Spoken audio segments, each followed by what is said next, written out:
Panorama group, जो सोचता है वो करता है। साथ थे, उनकी अध्यक्षता में रेजोल्यूशन बंबई में पास हुआ। 8 अगस्त की ही रात को देश के तमाम कांग्रेस पार्टी के नेता, महात्मा गांधी, जवाहरलाल नेहरू, सरदार पटेल, अन्य नेता और हजारों लोग सलाखों के पीछे डाल दिए गए। 9 अगस्त से क्रांति शुरू हुई। लोगों ने यूनियन जैक को हटा हटा करके अपने अपने तरीके से भारत का झंडा फहराया। भारत के झंडा को फहराने में और 9 अगस्त में अंग्रेजों के खिलाफ भारत छोड़ो आंदोलन के क्रम में हजारों लोग शहीद हुए। ये 7 जो सतमूर्ति है, यह नौजवान भी पटना विश्वविद्यालय के हैं और दूसरे जगहों के, इनकी शहादत भी हुई।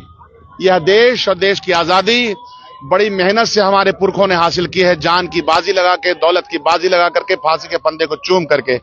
आज भी उस आजादी को, उस संविधान को बचा के रखने की कोशिश है। जो भी विघटनकारी शक्तियां, और खास तौर पे हम लोग देख रहे हैं कि हमारे देश में सामाजिक न्याय और सामाजिक एकता और स्वाधीनता संग्राम के उन सपनों को चूर चूर करने का प्रयास किया जा रहा है, उस सब के खिलाफ आज हम लोगों ने संकल्प लिया। वक्फ अधिनियम संशोधन बिल आ चुका है।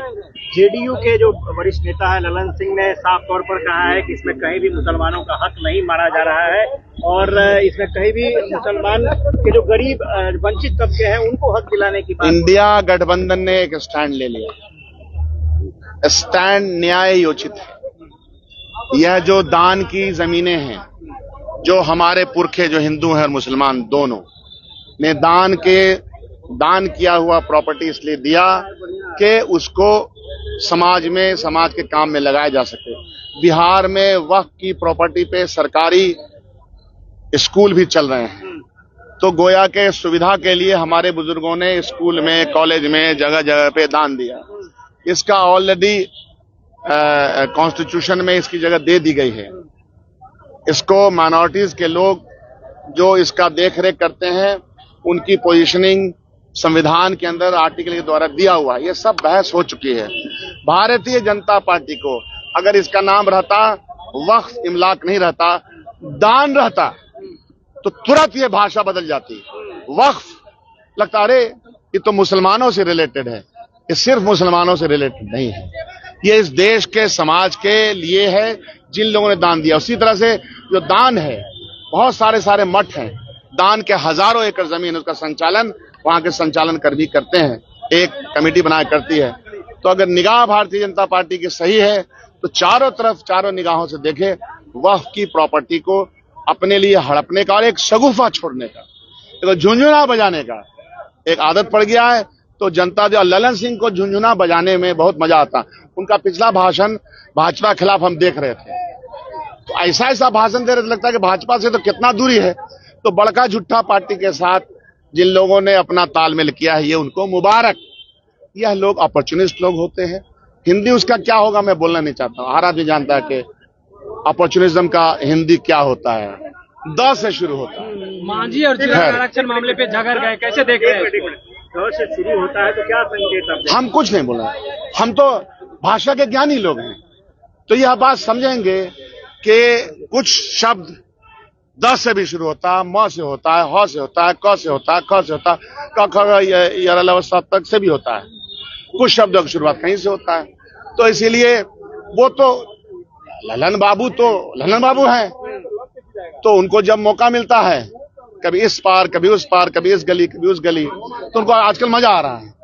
तो मजा आ रहा है उनको। ये जनता दल यू के शीर्ष नेतृत्व है, वो तो शीर्ष नेतृत्व है ना, वो एक टेक्निकल नेता जनता दल में बनाए हुए हैं। तो टेक्निकली जो कहना है कहें। आपको भरोसा है कि कुछ पॉजिटिव आएगा? नहीं, दुनिया देश में तो आदमी भरोसा पे ही चलता रहता है। देखिए आगे देखो क्या है। ललन सिंह और चिराग और मांझी जो आरक्षण मामले पे झगड़ गए, कैसे देख रहे हैं? अरे भाई, अंडा गठबंधन विरोधाभास का गठबंधन है। हमारे माननीय मांझी जी को कैसा ऐसी विधानसभा में कहा गया। एक समाज के लोग लगा कि जीभ काट लेंगे, फिर भी वो बर्दाश्त कर लिए। अब बर्दाश्त की प्रकाष्ठा है उनकी, तो हमारे बड़े बुजुर्ग हैं, कितना संयम है उनमें। अब रहा चिराग पासवान, तो उनको लगता है कि हमारा जो वोट है, वोट बैंक पे कहीं छेदाछेदी ना हो जाए। तो इसलिए ये 6 लोगों का जो अंडा गठबंधन है, ये विभक्त हो जाएगा। आप देखिएगा, विचार अगर सही है तो वो रहेगा। ठीक। वक्फ बोर्ड के मामले पर जिस तरीके से ललन सिंह ने कल लोकसभा में सीधे तौर पर उसका समर्थन किया है, उसके बाद मुख्यमंत्री ने एक महत्वपूर्ण बैठक बुलाई थी, अल्पसंख्यक कल्याण विभाग के मंत्री को बुलाया था और दोनों सिया सुन्नी वक्फ बोर्ड के अध्यक्ष को बुलाया था। क्या लगता है क्या हो रहा आखिर? पहले आती थी हाल दिल पे हंसी, पहले आती थी हाल दिल पे हंसी, अब किसी बात पे नहीं आती। अच्छा, किन पर कहा जाए, किन पर विश्वास किया जाए? बड़का झूठा पार्टी ने एक बिल लाया पार्लियामेंट में, जो दान की भूमि है। वक्फ का मतलब दान, दान का अगर रहता शब्द तो दिमाग का माइंडसेट तो भाजपा का कैसा मालूम है।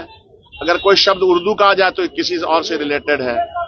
तो ये दान की भूमि पर बिहार में, देश में, बिहार सरकार के बहुत सारे स्कूल, इनकी बड़ी बड़ी योजनाएं भी चल रही हैं। वक्फ के लैंड लिया जाता है, उस पे उस समाज के लिए अच्छा से अच्छा काम करने का प्रयास होता है। हमारे बुजुर्गों ने, पुरखों ने, हिंदू हो के मुसलमान पुरखों ने बहुत सारा दान दिया है। निर्माण के लिए दान दिया है, गरीबों के लिए दान दिया है, गौशालाएं बनाई है, मदरसा बनाया है, स्कूल बनाया है। तो इन सारी व्यवस्था करने के लिए हर प्रदेश में उसका एक बोर्ड होता है, जैसे न्यास होता है।